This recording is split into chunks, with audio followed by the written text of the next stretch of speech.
Everyone has moments in life they can't just stop thinking about. They can be embarrassing things, like that one time you face planted in front of a group of teenagers, or something amazing like the first time you hosted your family for the holidays. And on Baby, This is Keke Palmer, hosted by me, Keke Palmer, and presented by BMW, we know to savor the good memories and let go of the bad. And one thing everyone remembers fondly is their first time behind the wheel of a BMW. So come join me and BMW this summer as we explore pop culture moments and topics you just can't stop thinking about on Baby, This is Keke Palmer, sponsored by BMW, the ultimate driving machine. Acast powers the world's best podcasts. Here's a show that we recommend.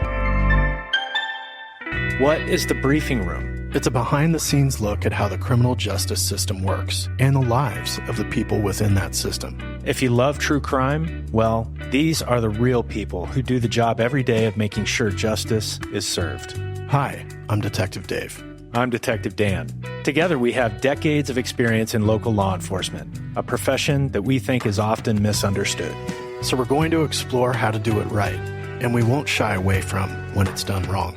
These are stories you'll hear nowhere else. Unique, frank, and unvarnished. From the team that brought you Small Town Dicks, this is The Briefing Room.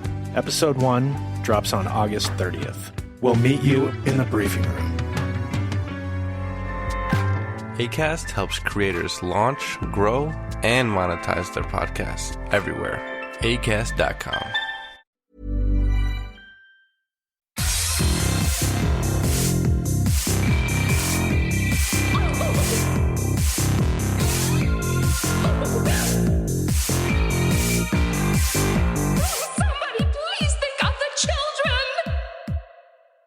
And welcome back to Scarred for Life, the podcast where we open up old wounds by looking back at the films that scared us as kids. I'm Terry. And I'm Mary Beth. In each episode, our special guest or guests bring with them a movie that traumatized them as a child. This week, our guests are director Pat Mills and writer Alyson Richards, both of whom worked on the new gay horror film, The Retreat.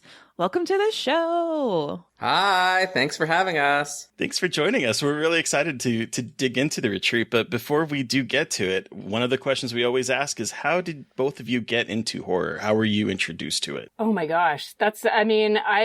I remember watching horror movies as a kid, both intentionally and unintentionally, and they always were the movies that had the biggest impact. And then Pat and I met in high school, actually, and started skipping school to watch movies together.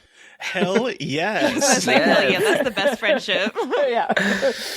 And yes, similar to Al, my introduction to the horror genre was when I was 6 years old, and I didn't realize I was watching a horror movie, and then I was subjected to like the most violent thing I'd ever seen, and it started a lifelong obsession. What movie was that? I have to ask. We're going to talk about it. It's Friday the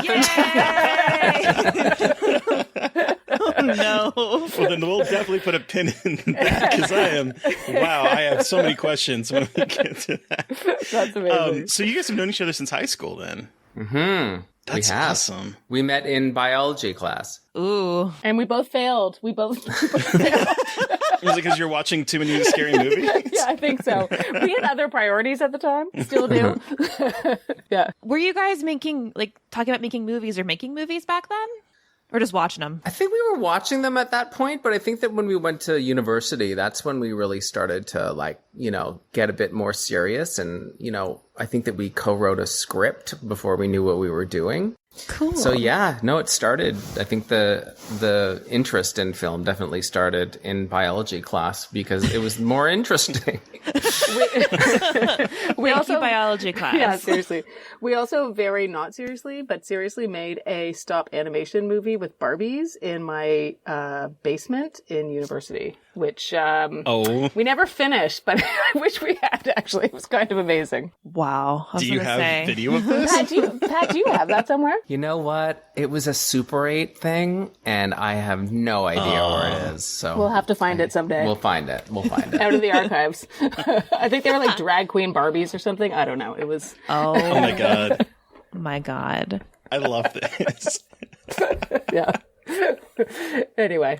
So what were a few of your favorite horror movies like that you watched together while you were growing up? I remember Pat was a huge Friday the 13th fan. I had seen it as a kid, but Pat was obsessed with it. Again, we'll get a bit more into that later. I remember talking about The Shining a lot. Not necessarily a horror movie, but in the horror genre. We also got quite obsessed with Elvira, Mistress of the Dark. Oh my God. Very good. Very good. How's your head? Which I think we watched 100 times. Yeah. Pat, any other ones you can think of? Well, I mean, that's a remember classic. we would go to the video store, and I feel like we'd rent those really shitty straight-to-video horror movies just to, like, kind of hate watch and judge them before hate watching was a thing. The best part about being a high school student watching horror movies, I feel like I did that all the time. Yeah, I like would the hate best. Brent, and we'd all roast it, like sit there and just laugh at it, which is terrible now. Like that's so mean, but I know. teenagers. Yeah, definitely. Okay, so transitioning to as an adult, what draws you to the genre now? I love genre. I love genre. I like writing in genre because I feel like you can sort of use these conventions of a container to try to tell different stories in it. Like there's such a huge canon of projects before. So really, I mean, I remember actually starting to write The Retreat thinking it was going to be really easy and then realizing just how hard it was because so much stuff has been done. But I do think that genre is a great place to, you know, I think it's an area that you can usually get an attainable budget, but there's so much, you know, I think there's room for play. Yeah. What about you, Pat? I think what draws me to it is just how the simplicity of it. And it's like base emotions. And it's also like I do a lot of comedy stuff as well. And I find it all very similar in terms of like the setup.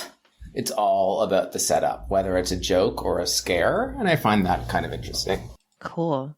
And so do you ever still get like that childhood fear that you got watching The Shining or Friday the 13th as a 6-year-old? Sadly, no. And I miss it. Okay. I miss that feeling of like being thinking that you're going to die if you fall asleep. I haven't felt that since I was probably about like 16 or something, but it's just kind of depressing. I don't know why, but I really, really miss it because it's like adrenaline is pumping and it's like you let your imagination go wild. And I feel like I've dulled all of my sharp edges as an adult because I don't feel like that anymore.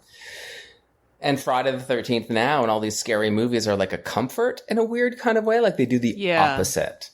Oh, which I actually think is more common than I think, but I think the last movie that totally scared the shit out of me that I saw was The Ring, which is a while ago. But I remember that movie, for whatever reason, just scared the crap out of me. Well, the trailers of that movie scared me. So I get it. And the hair, it's the hair. I don't know. You know? The hair. It's just creepy. Just like wet, nasty hair. Yeah, exactly. Anyway. Yeah. Well, I do think there is something to the kind of surrealness of that movie that kind of taps into the kind of baser instincts and fear that we probably still have ingrained in us. Like I still have vivid, I mean, we talked about The Ring on the podcast, but I have vivid memories of that video and just sort of like, I don't know what's going on here, but it's making me feel creeped out. Very uncomfortable and very creeped out. Yes. What are your favorite horror movies as adults now? Ooh, I mean, I feel like there's been some really good ones in the last little bit. I loved Revenge from a couple years ago. I remember seeing that, and I saw it at the Toronto Film Festival, and I was sitting with a friend, and the two of us were in one row, and we had another friend who was in the row in front of us, and the movie finished, and she and I at the same time were like, that was... And we said, amazing, just as he was like, horrible. So I thought it was like one of those ones that had such a divisive reaction where like people I talked to either love that movie or hate it. I was definitely on camp love. You're among friends here. I wrote my entire master's thesis on that movie. No, you didn't. Amazing. Are you serious? Yeah. That's Yeah, amazing. I did. Yeah, I love it. I spent a whole year researching and writing about it and female directed rape revenge movies. Yeah. Oh my God, that's amazing. awesome. Yeah. I want to read your thesis. Sure. No, I wrote it like 2 years ago, so it's probably not as bad as I think it is. It's like one of those things you write and then want to like shove out of your head and tell people about it, but never actually let it see the light of day. That was a very effective use of a pause, I have to say. I got scared, I'm going to be honest. And I was like, did I hit mute? What happened there? Yeah, if you're comfortable with it. No, but that's very cool. That's just such a great movie. But yeah, it's such a good movie. Mm-hmm. What about you, Pat? What is one of your favorites as an adult? I really liked Hereditary. Oh, yes. And I mean, I tend to go back to horror films that I grew up with, and I rewatch them constantly. And one that I really love, that really spoke to me when I saw it when I think I was about 13, was Nightmare on Elm Street Part 4. So that I tend to revisit that one. God. I love the lead. That's my favorite. I swear to God, we have found kindred spirits, because me and Alyson with Revenge, and then Terry and Pat with Nightmare on Elm Street 4. It's like the vibes. The vibes are so good. Somebody turns into a cockroach. Oh God. So good. Oh, it's so gross.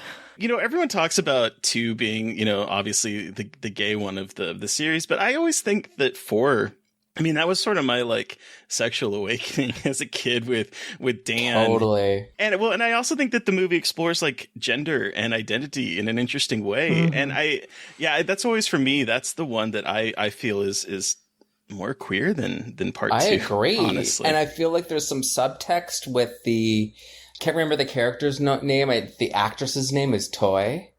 Do you know what I'm talking about? The girl with asthma and the butch girl who loves to work out. There's something going on there, Yes, I completely agree. I do think, because we talked to Sam Weinman, who is a queer director as well, last year, and I remember him talking about he really likes 4. I wonder if there is something with that movie for queer audiences in particular. Yeah, I think it's also the first movie that kind of it did it properly, but it kind of veered into the camp territory, and it did it well. And it was still scary, but it was still entertaining and really funny. And, this nerd girl who sort of absorbs the personalities of all of her dead friends is that's a queer fantasy if I've ever heard one. Oh yeah. And she she starts out this sort of mousy, afraid of, being seen, and then she ends up owning her sexuality. But then it's yes, I'm here for it. She does this Ralph Macchio Karate Kid mirror nunchuck routine. I'm into that shit, It's good stuff. Completely agree. Okay, so transitioning from, your horror history, let's talk about The Retreat. So can you tell our listeners a little bit about The Retreat? Sure. So it is the story of a couple, Renee and Valerie, who are at a crossroads in their relationship, and they go to a cabin in the woods to meet up with some friends. When they get there, their friends aren't there, and things get worse, and they realize that they're being hunted by a group of militant extremists. Yep. That sums it up. The end. That's it. Interview's over, guys.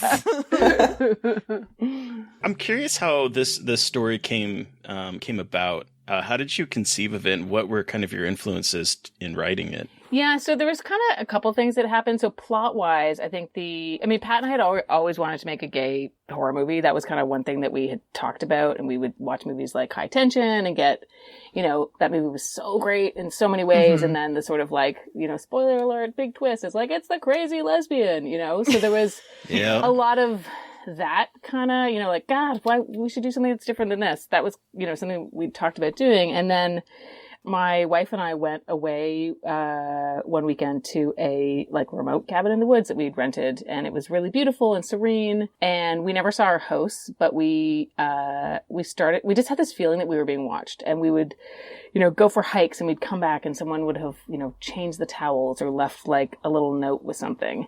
And so it just was really unnerving, and we were really conscious, as women, and particularly as queer women, about how vulnerable we were, because we were literally in the middle of nowhere at this, remote cabin.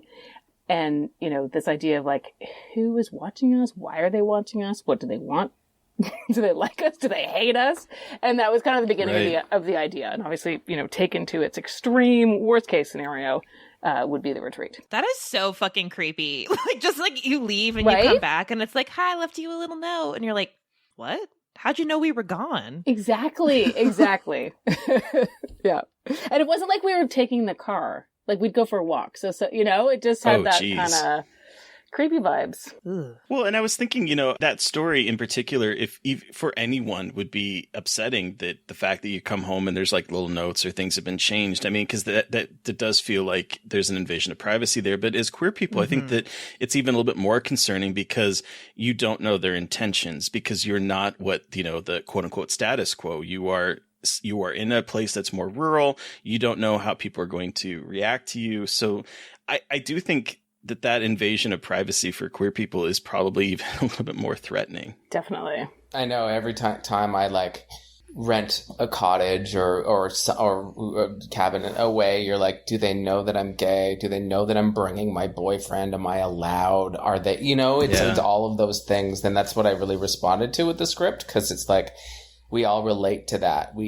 Going into this space where you don't know if it's safe, but maybe you have to check your own prejudices. Maybe you're being prejudiced by making assumptions that they have problems with you being gay, but it's like, we're not there yet as a society. That's a culture. Things can, be a bit more terrifying, especially if they're dropping off things when you're not there. Yeah. Well, and you talked about like your prejudices, but something I really liked about this movie is it wasn't like, I feel like a lot of these slashers in general are like a bunch of rednecks or like hicks, and these guys, there's a little bit of that vibe with a guy with a beard, but then the other character, he just kind of looks like a clean cut white guy. And I thought that was really interesting to show that kind of like these kinds of attitudes aren't just limited to the stereotypical redneck figure you see in horror, but it can be anyone, even if they seem very friendly. Yeah. I think that was a thing that, I particularly found alarming over everything that's happened, in the last however many years, ongoing, but particularly in the last however many years, of just like, how quote unquote like normal a bunch of these people that are doing and saying terrible things really are. And I think that was something that we kind of wanted to illustrate in the movie. Yeah, that really stood out to me the whole time. Like, I was like, this is really smart that, we're looking at the different, again, pushing past those stereotypes in a negative direction, but still like portraying a closer version of reality.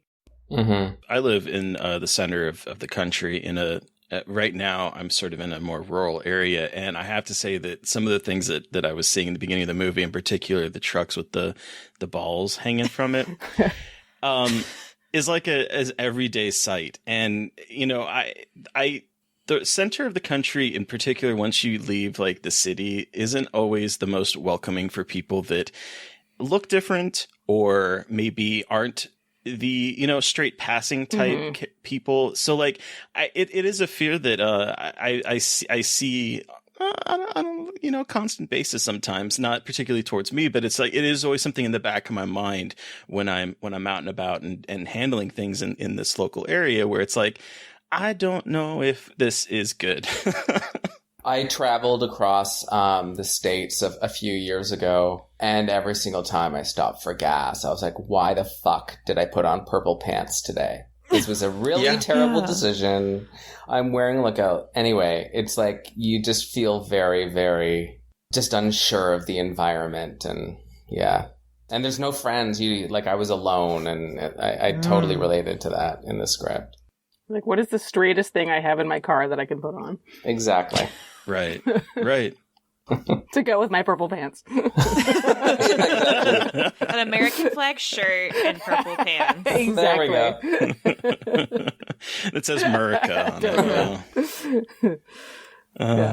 Okay, so I have to bring up, I don't know how to pronounce your last name, so I apologize if I butcher it, but Tommy Amber Puri. Puri? Yeah, you got it. Puri? She is fabulous in this, and I was getting vibes of, I don't know if you've seen it, but the movie You're Next. She feels like she could be friends with Aaron at the end of that movie. Oh yeah, I can see that. Just the way that she sort of like takes charge in the situation, and her kind of progression from being kind of a pacifist at one point to kind of going, no, fuck you guys, we're gonna like just go full ham. Definitely. What was it like working with well, I mean, your cast in particular is stacked. I love that, even though he's in a bit part, seeing Monroe Chambers, I was like, oh, Monroe, I love him. Amazing. Yeah. They were great.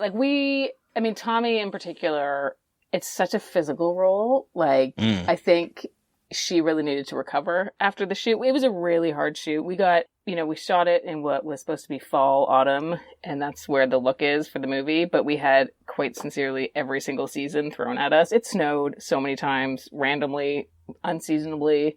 And one day it just started raining, and it rained for 4 days. And we were in it was basically the set turned into like a mosh pit because there was so much mud everywhere. Like it was. Oh my God. So we had a lot of tough factors, but I mean, she's a force.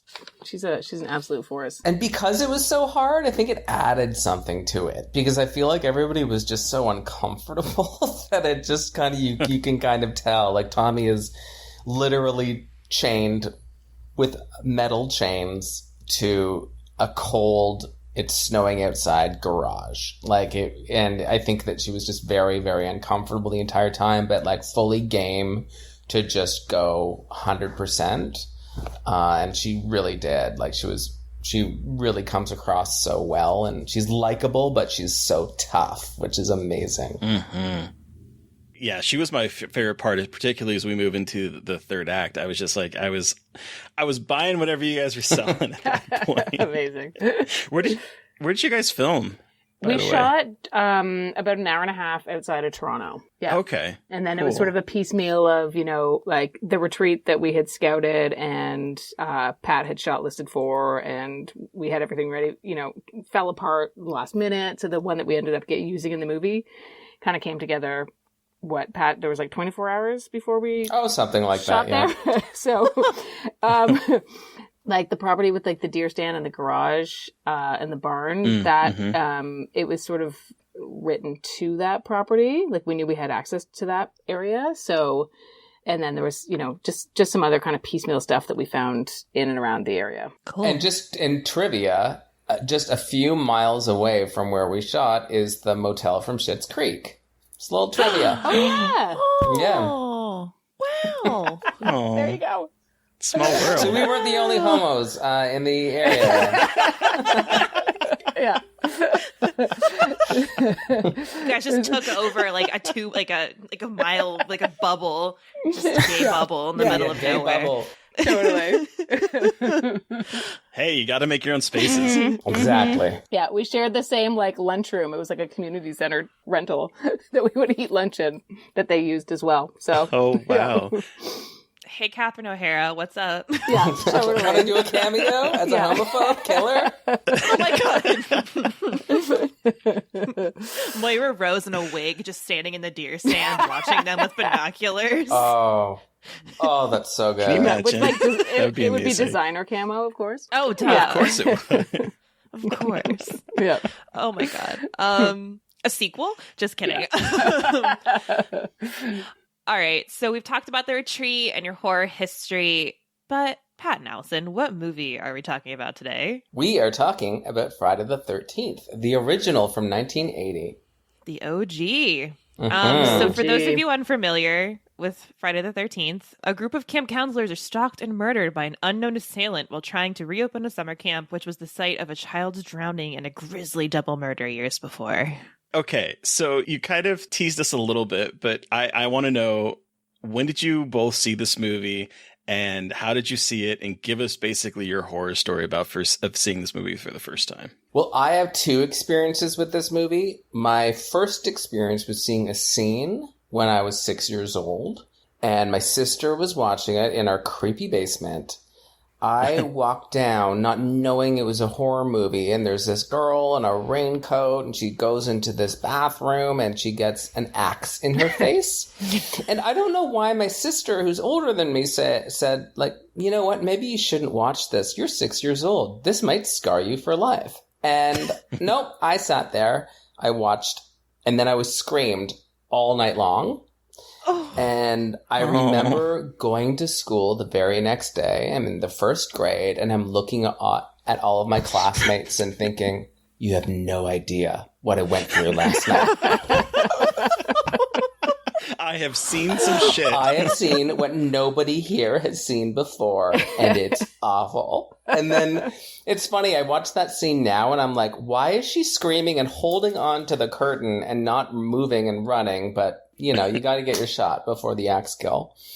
That was my first experience. And then when I was 10 years old, because I had been so like freaked out about these movies, we had family staying with us, my cousins, and my dad rented us the original movie. And so I watched it all the way through. And when we got to the Kevin Bacon like death scene, my dad wanted to tell me, like, show us how fake it was. So what he did was he played the like spear through the neck scene in slow motion.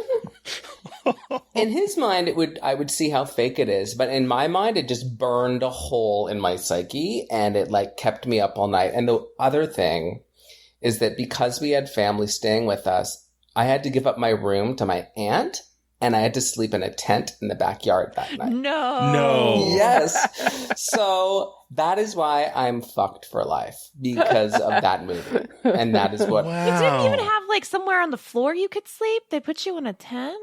I think they enjoyed it. I think that they did it on purpose just to like screw up their child. That's really what I think. Cool. Yeah. Al? Maybe they thought it was like maybe it was a ploy to tough, like, they're like, oh, we'll show it to him in slow-mo. He'll sleep outside. He'll realize he's a survivor, you know? We'll straighten up our gay son. Yeah, well, I didn't want to say that, but yeah. Yes, throwing him into the wilds of the backyard. Yeah. In a tent. Exactly. But I literally was lying in the tent thinking the spear was going to come through the ground. Oh, gosh. Like, it was bad. And like all you could do is think about it because you played it in slow mo. It isn't like it just happened and stopped. It's like, all right, let's just watch this real slow. Exactly. And have that burned into your psyche at 10 years old. Good times. That's amazing. That's Good amazing. times. Wow. Nice. I mean, I remember I think it was in grade 3, and for whatever reason, it was at the end of the year. And I think, I can't imagine this happening today, but for whatever reason, the teacher would let kids bring in movies and play movies. And there was one kid in our class who was a big horror movie fan. And so there was, it's when I saw kind of, the couple of Nightmare on Elm Streets and Friday the 13th. I just remember this sort of like terror of being in geography, whatever it was. And it was like the lights would go out at the end of the year. And it was like, oh God, here we go. Some kid is like, with the pandemonium of like, preteens running around this classroom. But then I know when I saw it a little bit later, like actually watched the whole movie, the parts with the Mrs. Voorhees, like when she's like using the kid voice, that totally freaked me out because it was like grown-ups, like you have this idea when you're a kid that grown-ups are in control and aren't, because she looks like the normal mom. And my mom has had basically the same haircut as Mrs. Voorhees her entire life. So true. Right? So it's like, and she also wears like, it would not be surprising to see my mom in her sweater. So I think there was something like just inherently creepy about that as a kid, being like, oh God, the grown-ups are fucked up. What's happening? And then, of course, the moment when, everything's serene and happy and that like jump scare with the dead, creepy kid coming out and grabbing her. You mean Jason? I do mean Jason, the one and only. And that's so funny. The first time I saw this movie, and I just remembered this because we talked about Friday the 13th Part 2, and I totally forgot that when I was younger, I caught the very end of it.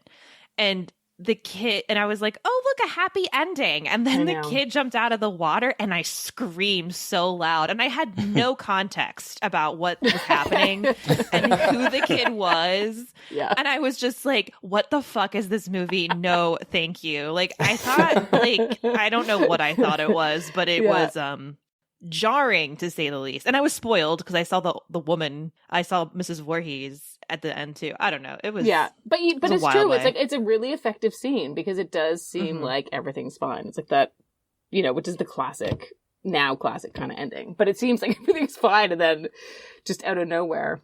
And he's creepy too. Oh, he is creepy, and he's covered with like, it looks like he's been down there forever. Like he's covered in moss type like water crap. Totally. And I was thinking about how I don't remember before this movie there being sort of like that last, get you moment at the very end. And this movie plays it so straight with the very serene music, and it's such a beautiful shot, the way that the camera is like mimicking the lake is sort of mimicking the trees above it, and it's sort of like a mirror image, and it's so serene. The music is finally peaceful after being bombastic through the entire thing, and then rawr, and he jumps out and pulls her in. It's such a good scene. And even have the cops there, like the cops at the cavalry has come, it's like they're there, it's gonna be okay. Like they throw everything at that. It's gonna be fine. It isn't. I was trying to think about when I saw this movie, because I was a kid in the 80s and into like the 90s. I was born in 81, so like you kind of watched movies as you got them, or as you were able to watch them. So I know I watched this series out of order, and by the time I got to this one, the mythology of Jason had already been established. And so I was waiting for there to be like, a Jason in this film. And I would have failed the question from Scream, because I would have thought that the killer in this was Jason. And so that was a surprise for me as a kid. But like, this wasn't a series that I was really allowed to watch a whole lot as a kid, because as I've talked about on the podcast before, my parents were all about like no nudity. And this series is known for a lot of nudity as it got, further on. And so, I don't have as much of an experience with Friday the 13th as a lot of people growing up in the 80s did. But it's your favorite, Pat? Is that what you said? The Friday the 13th series would be my favorite, because I just tend to go back to it, even though they're so like corny and cheesy and like bad.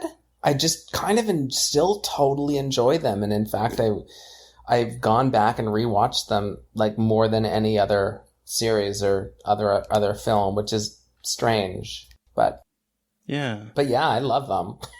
Mary Beth, you're not as familiar with these. I mean, I think you've seen I have seen 1, 2, and 10. Oh, the one in space?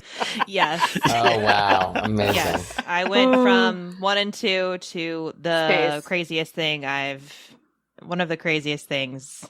It was like a couple months ago, I think, and my fiance and I were like sitting on the couch. And I said, "What do you want to watch?" And then we saw. I don't remember what streaming service it was on, but it was Jason X. He was like, "You want to watch Jason X?" And I said, "Abso-fucking-lutely." And wow, I had a lot of fun. It's so stupid, but like it was shot up here in Canada. No way. Yeah, that's why some of the acting's a little questionable, because they're Canadian. And David Cronenberg's in it. That's true. What year did that one come out? Like, that would have been, is it 99, 2000, I think? I'm not sure if I've ever actually seen it. Now I want to watch It's 2001. 2001. Oh, 2001. Oh, wow. Oh, you haven't seen it? No, I haven't recommend seen it. Okay. All right. Well, I'm gonna put it on the list. it's a good movie to watch when like you're in a mood to kind of laugh and watch a wild spectacle, which I feel Perfect. like is a lot of Often. slasher franchises. Totally. So what's your relationship to this franchise, Alyson? Well, I mean, I'd put it in the, it was like Friday the 13th, The Nightmare on Elm Street, and Poltergeist kind of came into my life around the same time. So I put them in, like, they're sort of in that, like, there's a bit of nostalgia. There's parts of it that actually really scares me. And then I feel like I have had so many conversations with Pat about Friday the 13th. sorry. No, I kind of love it. And the best thing is, too, and I rewatched it. I actually rewatched it just like half last night and half today. And there's moments that I can picture Pat like saying stuff because he's talked about it so much. So I feel like I have a hybrid of like half memories, half having conversations with Pat about it. But I do think it's so, I mean, it's such a classic, right? It's like in rewatching it too, I think there's so many, like you can see how much of an influence it's had on so much that has come since it. And the original, I feel like, although, I mean, there's clearly a lot of really hokey things about it and a lot of questionable things about it, but there's parts of it that I think still stand up quite well. Terry and I were talking about this and how like this is one of those first slashers. Obviously there's Halloween and Black Christmas, but like Friday the 13th was like one of the first, and it definitely set a lot of precedents. And the one thing I really like about this movie is that the killer is not a man. Totally. It's an older woman, which we never see. And it still feels kind of revolutionary in a way, because usually women are not the killers. She's iconic, and it bugs me or like bums me out. And I know she's killed in the movie, but like she's pushed aside for a male figure, and I feel like that loses. I've only seen obviously 1, 2, and 10, but like I don't know, like it loses that cool edge a little bit to me, because I wanted to see more of that. I don't know, a woman playing a slasher, like a slasher serial killer villain. Yeah, I would agree with that. Definitely agree with that. And if Jason can survive dying like 1,000,000 times, why can't his mom? Do you know what I mean? Like, did he inherit it from her? Like, wouldn't that be great if they if it was like they came together as like a creepy serial killer duo? That would be great. Has she never come back in any of the iterations? Her severed head makes a cameo, and her sweater comes back, Al. Your mom would be happy about that in the second one. Amazing. Yeah, she sort of comes back in like either like hazy flashbacks or the severed head, as Pat said, which is a hilarious moment in 2. I love the way that kind of unfolds in 2. But okay, so we had established the fact that this kind of set precedents, and that was the thing that kind of jumped out to me this watch as I was like, thinking more analytically about it, because up until this point, we had, Black Christmas, which the killer is sort of has a nebulous motive. And in Halloween, the motive of Michael Myers is never really established in that first one. And then this comes out like a year later. And it kind of, it might be the first slasher that is about revenge and establishes that as a motive that we see in slashers from there on, because, you have Freddy's getting revenge on the people that wronged him. And you have like even Scream, all the way up to Scream, with every single movie is about revenge. And even in Scream 2 is the character of that is sort of like an allusion to Mrs. Voorhees, with the sort of revenge for her son's death and that kind of thing. But like, I was kind of wondering, I think this might have set that kind of precedence. I'm thinking about it, and it totally did. It was like that. Let's just have a slasher, like the base plot. Let's have a slasher where the killer is getting revenge on something that happened, and let's name it after a holiday. You know what I mean? Like that was just like all of those low budget Canadian tax credit, like Prom Night. It's all Terror Train. It's all of that, where the killer has been wronged somehow, and the victims are somehow related to it, and they're getting their revenge. And it's like really simple. It's stupid.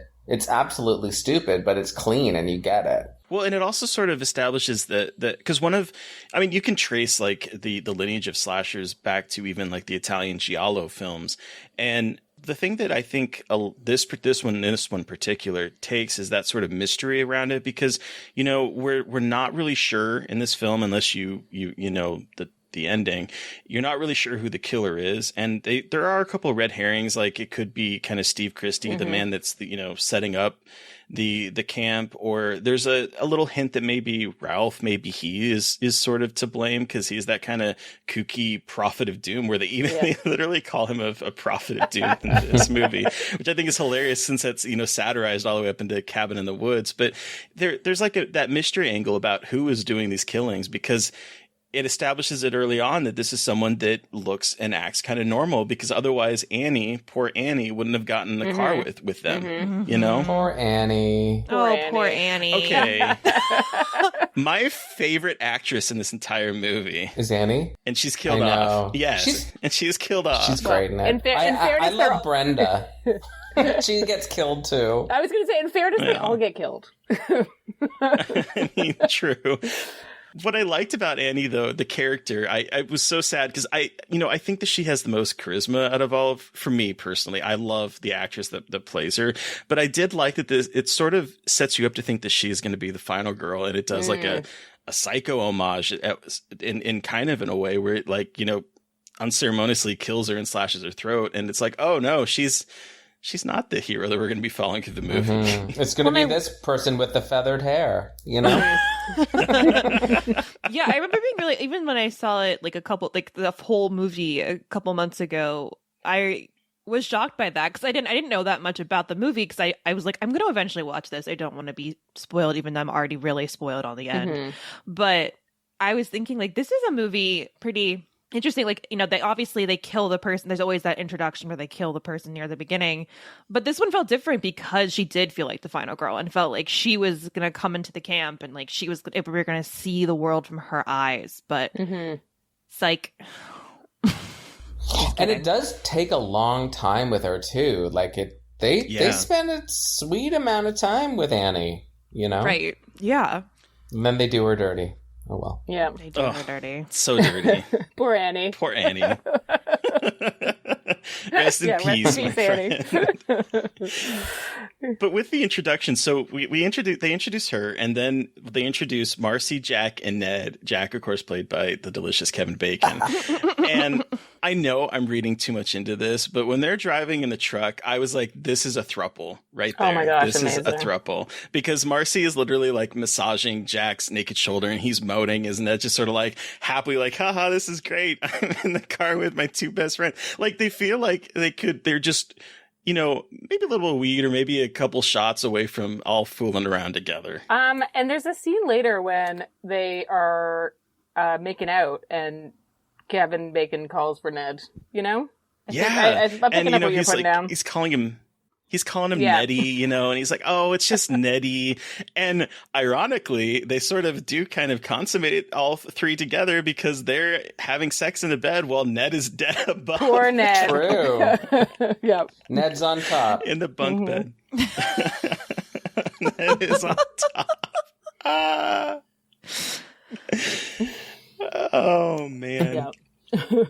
One thing that did jump out at me, though, is I always think about, in particular, that this franchise is being very sexualized towards women. There's a lot of, you know, female nudity as the shows progress. But this one, I mean, I might be in the minority, but I think it sexualizes the men a lot more than the women. Oh, yeah. I feel like I think it kind of sexualizes everybody a little bit. Like the strip Monopoly scene where she's hang on, yes. let me, I'm all of a sudden just in underwear, skimpy underwear, and I'm going to go out in the rain. Like it's kind of amazing. The strip of all the games to play strip Monopoly. I'm so surprised that never took off. You know what I mean? But I guess I was thinking, like, with the nudity, I mean, we're introduced to Steve, and he is wearing his short jorts, amazing. And he's shirtless, and he is lobbing that axe like he is, you know, a lumberjack in training. And I'm just like, oh, okay, I see what you're doing here. And then the only, like, real bit of nudity that I remember is the brief shot of Kevin Bacon's ass crack as she's grabbing onto his cheek for yeah. Like, that is literally, I think, the only bit of nudity in this film in terms of, like, full-on nudity. And they always talk about the final girl being, like, the virgin and she's a goody good girl. But I think that the lead in here, like, smokes a joint. She's playing strip poker. She's drinking a beer. You know what I mean? And I feel like... she's had a relationship with Steve. Yeah, I was going to say, like, she's very obviously having sex with Steve. And it's like... I feel so, like, in all of this, like, reading I've done about Final Girls and stuff, I feel like I don't see Alice mentioned as much. I feel like it's always Laurie Strode is, like, the typical Final Girl, but this one is totally different than that, and I don't see her name crop up as much in that discussion. You know, it's funny. I actually think that Alice was told to run like a girl. If you see her running in that movie, she, like, her arms are flailing. I really honestly think, like, no human being runs like that. I think that she was directed by a man to run like a weak person. So her being the survivor would be all the more, like, surprising and more of a shock. You know, I really think that a lot of the predominantly men behind these movies made the leads of the female leads of these movies weaker than they normally would be for that surprise. And I find that Alice is especially, like, just, why are you running like a ridiculous person who has no muscle in their body? Like, I don't understand. Anyway. It's so interesting, though, too, because she is introduced as being kind of resourceful. Like, you know, she has the tomboy aesthetic, right? But then, she's literally introduced kind of nailing the gutter to the cabin. So she knows what she's doing. She knows how to, nail things, which I don't know how to do any of that kind of stuff. But she's also artistic because, she has a sketchbook. And I'm thinking about it in particular. Okay, so he's going through the sketchbook and you only see like a very brief shot of it, but it feels like she drew Steve to look like a serial killer / the Unabomber. I feel like we need to talk about Steve. I would agree. Okay, so here's the thing. Okay. So I'm so happy that you brought up the sketchbook because I feel like maybe Alice is a different final girl because she's an artist randomly. That's like the one moment in the movie where she sketches, but then it never really comes back. But what's up with Steve? He's such a, he's kind of a creep the entire time. He's so grumpy. Yes. And I guess he's supposed to be the red herring, but yeah, he feels a little bit a bit obvious. The way he's introduced to her, he's sort of like, I don't know. It almost feels like he's kind of negging her about like, baby, come back. I'll be things will be different. Just stay the week. And it definitely like, I want to know, what is the relationship before this? Is he, taking advantage of her because he is the person that's in charge? Have they had a relationship before? Like, these are the questions that I had about them, because you're right. He comes across as a creepo. And then when I see the sketch of him, I'm like, I want to see what she looks at him as. Pat, do you have any insight on Steve? I don't know how old he is. I always get thrown by like men in the late 70s with facial hair. They could be like 25 or like 50. That's what I was thinking. I was like, he does not look like the proper age. Like, it feels creepy that he is like, there's a bunch of like horny teenagers and then this owner who I just like kind of assumed was in his late 30s just hanging out with a bunch of teens and buying them beer. And I was like, this is topless with his short shorts. And like his handkerchief tied around his neck. Like, it looks like a little ascot. I'm like, what? Steve. But this talking about like everyone being sexy, this movie, like kind of the idea of this movie and other horror movies about summer camp, gave me such an unrealistic expectation of what summer camp was. I was like, everyone's hot and everyone's like in love. And then I went to summer camp and was a camp counselor, and like, everyone was like kind of had crushes on each other, but it was so awkward and no one knew how to talk to each other. And everyone was really sweaty and in like awkward high school clothes. And I was like, no, camp is not sexy. Are you saying that there is no Kevin Bacon in Speedos? Exactly. Is that what you're saying? Not to my knowledge, the camps I went to, there was no attractive, muscular, ripped man teaching swimming or being the lifeguard. It was just a bunch of awkward teenagers who were somehow put in charge of the lives of small children. Yep. But nobody died, so that's a positive. Yeah, nobody died. No one drowned. Nobody died. Yeah. There was no mom trying to take revenge on us. So like, That's a win. not sexy, but we lived. So I guess that That's that positive. balances out. I don't know. In the grand scheme of things, it's a win. Yeah. Shout out to Shaughnessy Cunningham, though, for putting Kevin Bacon in Speedos, I have to say. Kevin Bacon. Young, repressed Harry thinks him. And has everybody noticed his Speedo? Like that weird thing that's in the Speedo? Not his like square penis? No. If you go back to the dock scene when Ned or whoever pretends to drown, when they're hanging out on that dock, look at the shot of Kevin Bacon's Speedo, and he has put something in his Speedo because it's not his penis. It's the square. It looks like a lighter. It's very Like odd. a Tic Tac box. Anyway, Google Speedo Kevin Bacon Friday the 13th. You'll see it. I'm currently looking at it. Okay. And what's the report? What's the report back? It does. It's a mystery. It does look like either a very square carton of cigarettes, or what someone didn't know what a penis looked like and just stuffed something weird inside of his inside of his shorts. Oh yeah. Okay. I do see I do love the idea that is actually Kevin Bacon's penis, and he has this very interesting penis. I like that. That works for me. Kevin Bacon, Wow. the first person that we know of that has a square penis. Exactly. Now I'm just looking at pictures of Kevin Bacon's penis and Speedos, and I feel like I'm now on a list for something. I mean, he finally showed it all off in Wild Things. That was another Yeah. Kevin Bacon and my sexual growth, I tell you what. Inextricably linked. Inextricably linked. Yeah. Speaking of Kevin Bacon and sex, but like not in a fun way, his death is my favorite. When he gets absolutely stabbed through the mattress. Yeah, I recommend watching that one in slow motion. That's what I recommend. Yeah, I heard someone did that once. It's good. Just over and over again. Does that kind of help, demystify the process? The thing about that scene is it actually makes no sense, because if you are going to stab somebody with a spear underneath a bed, you have no room to like get the momentum.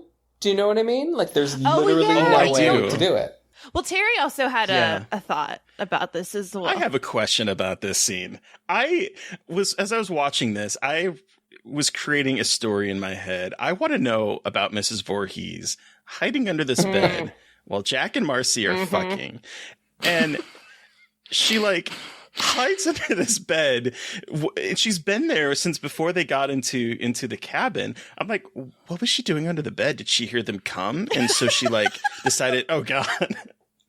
Phrasing. Did she hear them outside and like decided I need to hide from them? Or, was she planning on this? Was she just assuming that they were going to come in the bed and fuck? Did she know that they were going to choose that bed? I have questions, and I want someone to make a short film about her process of hiding under this bed. That would be amazing. It'd only be like a 3-minute movie, but like it'd be perfect. It would be good. 3 minutes of perfect. I would be all over that. Totally. That's probably as long as Jack lasted, so it's perfect. But anyway. That was a terrible joke. But I am curious about, I want to know. I want to know what her thought process was. And I like the idea of, because she's obviously kind of prudish and repressed, because she talks about in the exposition dump towards the end, about like, they were making love. She can't even say they were, having sex. They were making love while Jason was drowning. So she obviously has some repressed or prudish ideas about sex. So I'm so curious about her being under there while they are literally having sex above her. It's not her first time, too, right? Because at the very beginning, in the 1950s, she is also creeping and watching, right? With the yellow shirt counselors. Oh, you are the most 1970s, 50s counselors I've ever seen in my entire life.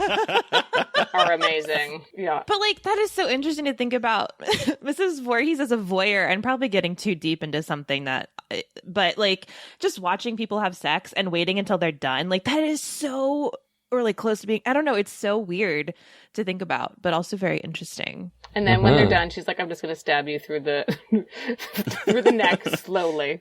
This is from my below. sexual, I'm this going is to my penetrate sexual you. release, but Exactly. I the one thing I was really impressed with in watching it was the hand-to-hand combat between Alice and Mrs. Voorhees. The one moment where she like takes her and like Mrs. Voorhees like literally grabs her face and starts slapping her. Yes. This is too much. The bitch slapping back and forth, like over the top, dramatic. So good. Yeah, totally. Yeah. So Terry, you actually made a note about Mrs. Voorhees being camp, maybe?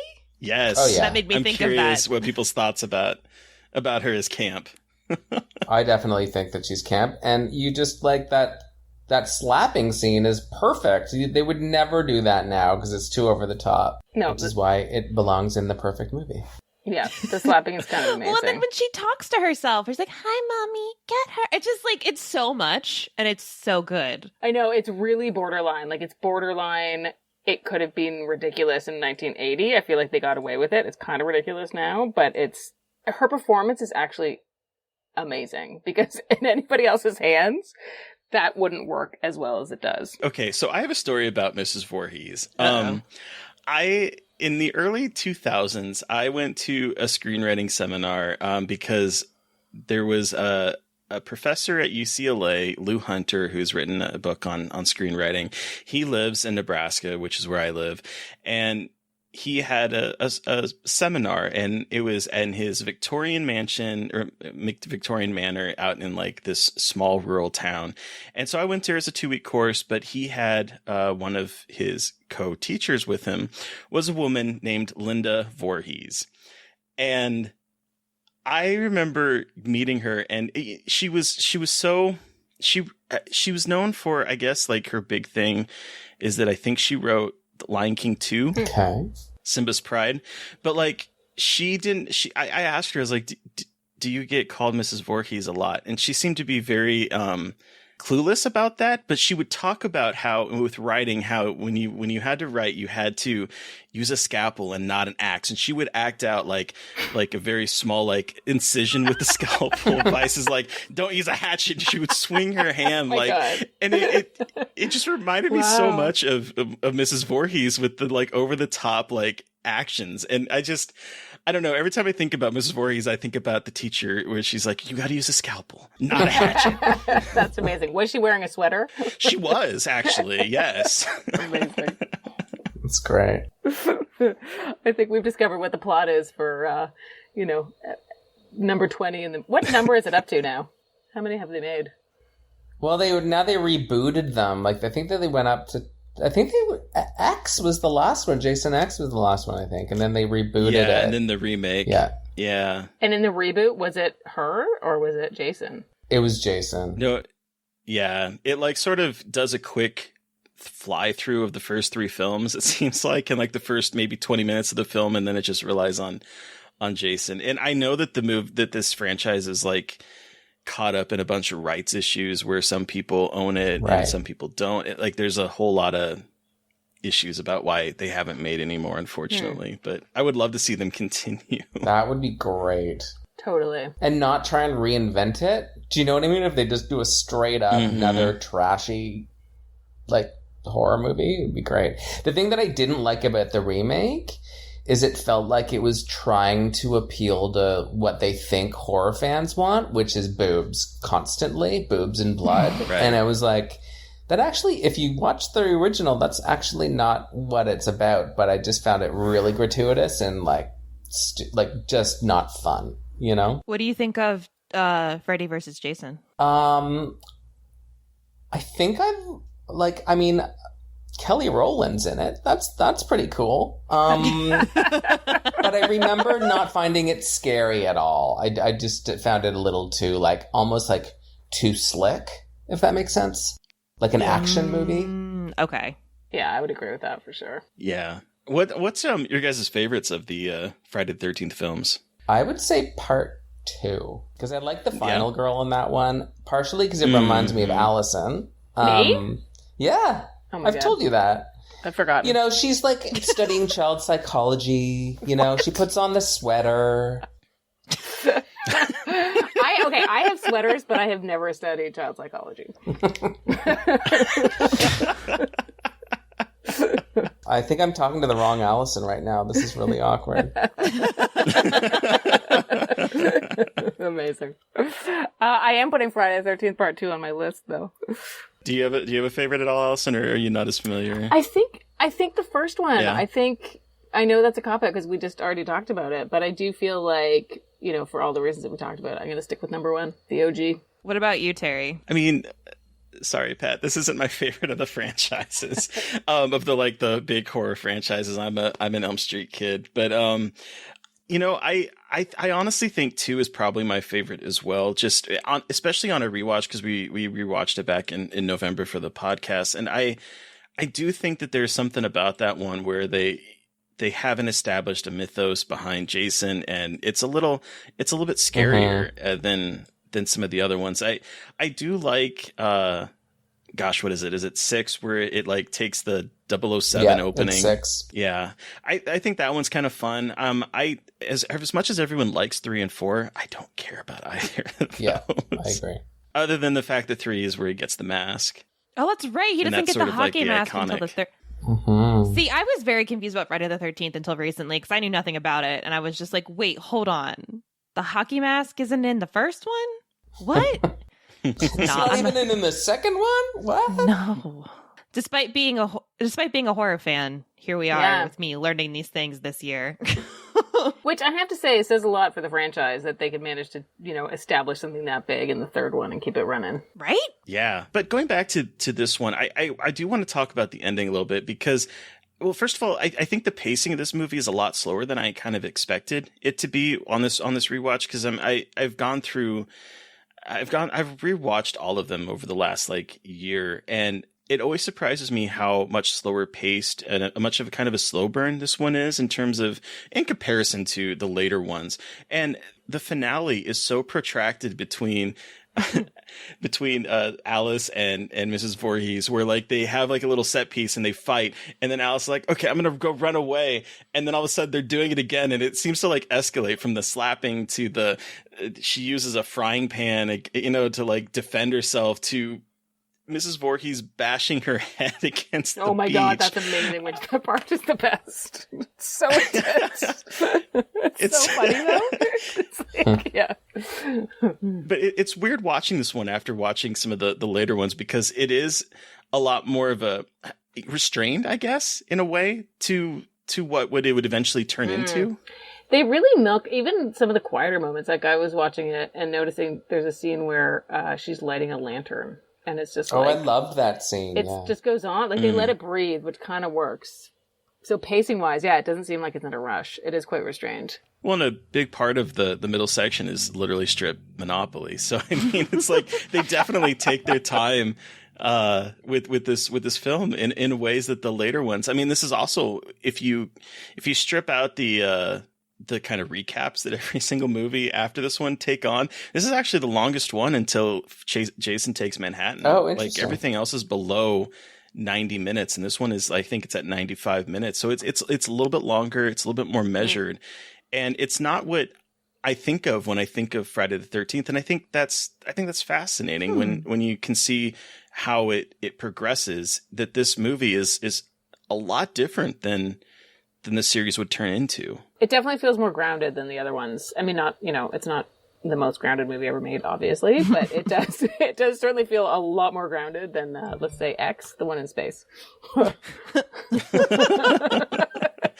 mean, by the time he, has like a worm inside of him, and he's, and then he's going into space. Yeah, it's yeah, I mean, all franchises tend to eventually go in that hyperbolic direction. I'm waiting for Jigsaw in space. Oh my gosh, for sure. But Terry, I'm just thinking about what you just said about the strip Monopoly section. It's true. Like they're commenting on like the different properties. Like they're making jokes about Baltic Avenue. It's like there's a lot of time on that game. But it really the is. thing that's funny though is like this is really before like slashers were really established in like corporate, that they didn't need to have the fast paced like kill every 5 minutes. They could do a slow burn because people would be watching it because they would get like a couple of murders out of the movie, and that hadn't been a rule. Nothing had been established. So they don't actually have a lot of story. So you'll notice that like the dialogue is like not important at all. And, there's jokes in it, and it's like nothing is the story. Do you know what I mean? The only story is teens go to a cabin and get murdered, and then one girl's left and she kills the murderer. But everything else, all of the dialogue doesn't matter, But they take their sweet ass time with it, which is maybe it's taking from the 70s independent film slow, and attention spans certainly were better back then. Yeah. I'm glad you brought that up, because when I was watching it this time, I think about, in particular, like the decades. And this movie, even though it was released in 1980, it does feel sort of like a hanger-on from the 70s in terms of pacing, in terms of the more restrained nature of the kills, and the way tension is progressed in this, vice what we would get in like the 80s. So it definitely feels like it's on that tipping point where just a few more years later, things are going to go more bombastic and more, like you said, kill, and what's the body count we can rack up. And the thing that's I find, as a child, I found the 70s very disturbing and creepy because I didn't understand them. And when you see photos or images, it's all grainy film. Everybody has dirty facial hair. Bell bottoms were terrifying. Like everything for me about the 70s was like something before I was around, and it was creepy. Like serial killers, like everything happened in the 70s, and a lot of fun happened in the 70s. Unfortunately, I missed it all. But like this movie reminded me of that. And like I just remember being a kid in the 80s and being like, anything 70s, like bad hair, turtlenecks, bell bottoms scared me. I think it's because of this movie. Probably. I'm just going to say the bell bottoms, I swear they're not going to hurt you. They are. They're going to hurt me. That's amazing. Do we want to wrap up and give us a rating out of 5? Sure. Is there one more thing? Did I miss something? Sorry. One more thing. There's one thing I just that has like jumped out at me as we're talking about the kind of pacing. It's such a silly moment, but when Steve goes to the diner and he's getting hit on by the waitress, Sandy, I want to know what her story is. She was such a fascinating character who is in like, she has maybe 2 or 3 lines of dialogue, but like, she just has that unique like character actor look to her that I wanted to know more about her. Well, if you want to know more about her, just rewatch Tootsie and pretend it's her, because they basically look like the same person. They do. You're right. That's amazing. I also was thinking about how I am not cut out for camping. I was looking at these very sweaty cabins with no AC, no lights. They're all using like the lamps to get around. I'm like, no, this isn't for me. I'll be in the motel down the road. I'll come in for like canoeing, but then can I go back to my motel, please? It's amazing. The one thing that I thought, just one last thought, when on rewatching it, I had completely forgotten that she actually lives. That was the part. That it was like a dream. Which I kind of hated. Yeah. I feel like they should have just ended it with her in the lake, but then we wouldn't get the amazing opening of 2. Exactly. She needs to die in the first 5 minutes of the second one. There you go. But yeah, that was the surprise. I was like, I should have remembered, but it's been a while, and I was like, oh, right. She doesn't die. I actually agree with you, because I do think that moment would have been like the perfect, gotcha moment at the very end. And then it sort of continues on and lets out the tension. But it would have been, I do think it would have been probably more of a tension filled ending if they had ended on that kind of her getting yanked into the water, because I would have been like, what? And then it's like, oh no, it's just a dream. So I agree with you there. But yeah, I love the fact that she gets killed off in the like 5 minutes of the sequel. That also threw me off when I watched the sequel. I was like, "What? Hold on, what? This is a good series. This is a good franchise in the 3 I've seen that throw some pretty good curveballs in terms of expectations." Yeah. Okay. Do we want to now give it this? Yeah.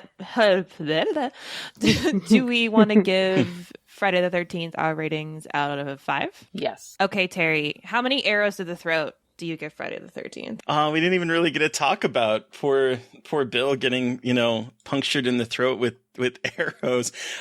That was the thing that I think jumped out at me on this watch as well, is how much penetration is on the men. Like, the men are getting stabbed in the stomach, they're getting stabbed through the throat, they're getting impaled with arrows. So taking that, I think I would give this 3.5.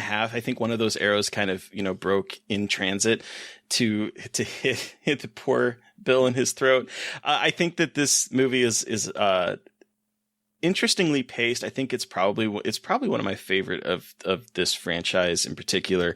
I'm not as much of a Jason head or a Friday the 13th head as I am a Freddy fan. But I think this movie is a lot of fun, and I am so glad that we got to revisit it. What about you, Mary Beth? I think I'm also going to give it a 3.5 arrows to the throat.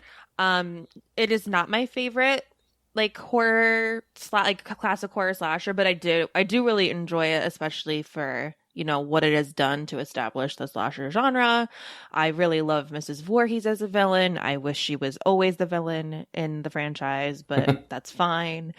It's just it's great. I don't know. And it's like, it's a weird movie from the 80s and there's issues with it, but it's still like, it holds up today. It's really fun. It's not that scary, but it still holds up. Okay, Alyson, how many arrows to the throat do you give this movie? I would agree with you with the 3.5 arrows to the throat, and I'm going to throw in 4 bitch slaps to the face. Yes! Very good. And then, Pat, I'm going to give you the final word since this is a favorite of yours. Isn't it obvious? I mean, it's a 5 arrows to the five? head and 5 bitch slaps to the face, you know? Hell yeah. That's 10. 10's across the board. Exactly. Awesome. Well, thank you so much, Alyson and Pat, for joining us to talk about Friday the 13th. Where can our listeners find you, and what do you have coming up that you'd like to share? Ooh, well, we have The Retreat, which is available now anywhere that you can rent or buy movies. And you can find us in the credits for that movie.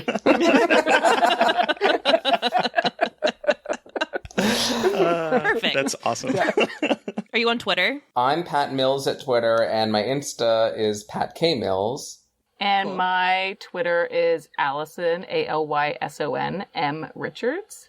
And my Insta is Alyson Richards 411. Awesome. And we'll make sure to put those in the show notes too for all you listeners to go out there and go follow. Thank you so much. That was fun. Thanks for having us. That was great. Yeah, of course. So listeners, you've heard from us. We want to hear from you. What was your experience with Friday the 13th? Send us an email at scarredforlifepodcast@gmail.com or reach out to us directly on Twitter. I'm at MB McAndrews. And I'm at Gaily Dreadful. And of course, don't forget to follow the podcast on Twitter at Scarred Podcast. And please don't forget to review, rate, and subscribe. Thank you to Eric Power for our artwork. Thank you to Sean Keller for our music. Thank you, everyone, for listening. Please stay safe out there, but most importantly, stay creepy. And until next time. Won't somebody please think of the children?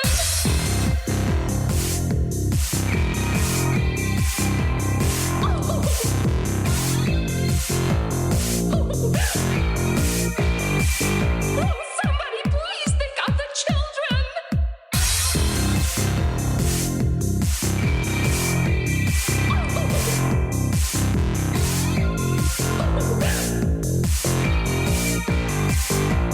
Somebody please think of the children!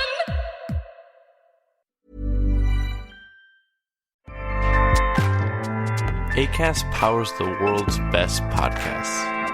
Here's a show that we recommend. What is The Briefing Room? It's a behind-the-scenes look at how the criminal justice system works and the lives of the people within that system. If you love true crime, well, these are the real people who do the job every day of making sure justice is served. Hi, I'm Detective Dave. I'm Detective Dan. Together, we have decades of experience in local law enforcement, a profession that we think is often misunderstood. So we're going to explore how to do it right, and we won't shy away from when it's done wrong. These are stories you'll hear nowhere else. Unique, frank, and unvarnished. From the team that brought you Small Town Dicks, this is The Briefing Room. Episode 1 drops on August 30th. We'll meet you in the briefing room. Acast helps creators launch, grow, and monetize their podcasts everywhere. Acast.com.